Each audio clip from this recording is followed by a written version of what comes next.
Senin sore kemarin di kantor harusnya diisi dengan sebuah pembicaraan ringan dan santai, namun sebuah meja jurnal baru yang meliput China Foreign Policy membuat saya membanting jurnal tersebut ke meja di ruang tamu karena saya sangat emosi membacanya. Jawa Timurannya keluar, anco-anco ini isi jurnal tersebut. Mangkel, kecewa, geram, dan banyak hal yang tidak bisa saya ungkapkan dalam kata-kata. Saya benci banget kalau sesuatu tentang NKRI itu diganggu atau terganggu. Yang membuat saya kesal adalah naifnya pejabat sekarang akan bela negara dan naifnya masyarakat akan foreign interest. Saya takut sekali melihat negara kita ini sehubungan dengan kebutuhan akan dana, kebutuhan akan investasi, kebutuhan akan terlihat sukses membutakan pandangan lain akan bela negara. Ada hal yang lebih penting dari pendekatan ekonomi dalam sebuah negara, yaitu pendekatan pertahanan. Defense approach itu lebih tinggi dari economic approach. Kalau hanya hitung-hitungan untung rugi, dalam bahasa kerennya P&L, profit and loss, maka sebuah pertumbuhan bisa dilihat menguntungkan karena adanya pembangunan. Dalam huruf C atau kapital dalam video sebelum ini tentang total faktor produksi, maka di dalam kapital itu bukan equity saja unsurnya yang disebut kapital, tapi debt atau hutang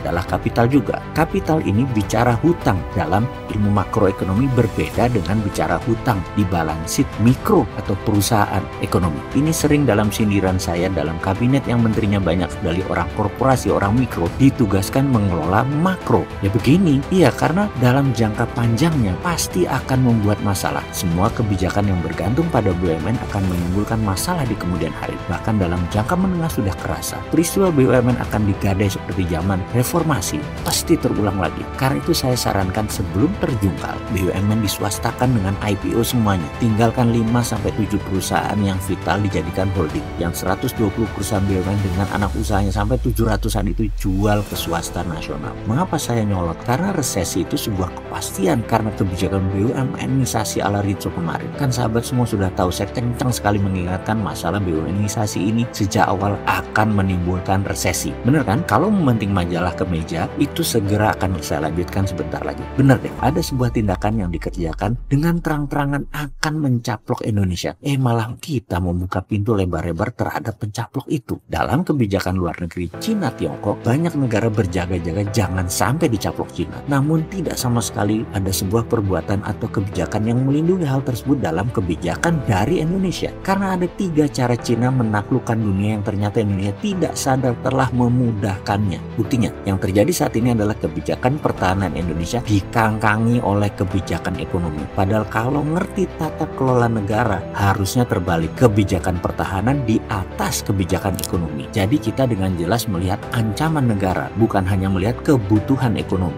Langit dan bumi bedanya kalau diteruskan diskusi tentang hal ini. Malu saya melihat apa-apa dari ketahanan negara, baru ekonomi. Sementara banyak pejabat yang melihatnya dari sisi ekonomi dulu dan tidak melihat pertahanan negara sama sekali. Oke, kita persingkat diskusinya. Sekilas tentang tulisan Cina atau China Three Warfares-nya yang membuat saya emosi. China introduce the concept of public opinion warfare, psychological warfare, and legal warfare. When it revised the political work guidelines of the People Liberation Army. Three warfare concept has become a proxy for understanding Beijing influence operation or explaining Chinese hybrid warfare. Those are Beijing effort to shape foreign country perception. Creating political power is precisely what the three warfare are intended to do. The first of the three warfare, media or public opinion warfare. China attempt to shape public opinion